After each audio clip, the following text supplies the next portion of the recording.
Thank you very much.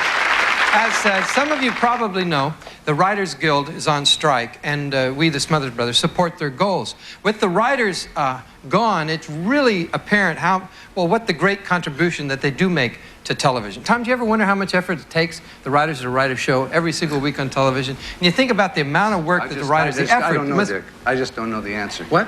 I just don't know the answer. I didn't think you were going to try to answer the question. Well, I didn't think you were going to ask it, but I don't know the answer. Well, I don't think you understand the question. I don't know the answer. The writers are on strike. I just don't know you don't know the answer because the writers are on strike? Yeah, but if you want to guess, what was the question? I just said, did you ever wonder how much effort it takes to write a television show? Because it's just I just don't know. Okay, I'll take a guess. I'd say tons of effort. Tons of effort? I think tons of effort going to writing a show. That's really a stupid answer. Wasn't a very swift question. Okay, so we're even. Now, okay, but it wasn't a swift question. If you want a more specific answer...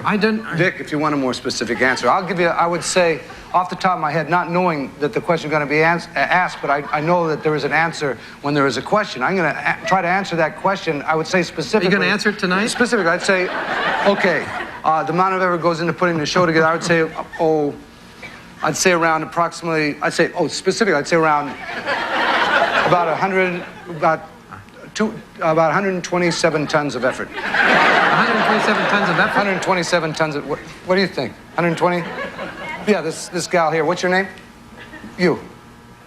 Cassandra and I are going to go with 127,000 metric tons. That's our answer, 127,000 metric tons of effort. That's our answer. I hope we win, Cassandra. That's around 127,000 metric tons of effort. I told you, you don't understand the question. Yes, I did. No, you don't. It was a rhetorical question. Cassandra and I, we don't care. We're going to stick with our answer. 127,000 metric tons of effort is our answer. Tom, a rhetorical question does not require an answer. What? I said a rhetorical question does not require an anser. It just makes you wonder. Now, I didn't want to get into all that. I just wanted to mention that we do support 127,000 metric tons of effort was just a hypothetical answer. Okay, fine. So it didn't require your question. Good. That's very clever. It just makes you wonder. I'm wondering, yes. Yeah. You know, the fact is, I'm wondering about a lot of things. That Tommy just brought up something. It does make you wonder. Rhetorical questions. Like, for instance, who's going to win the presidential election? Maybe it's going to be a rhetorical election. You don't require a president.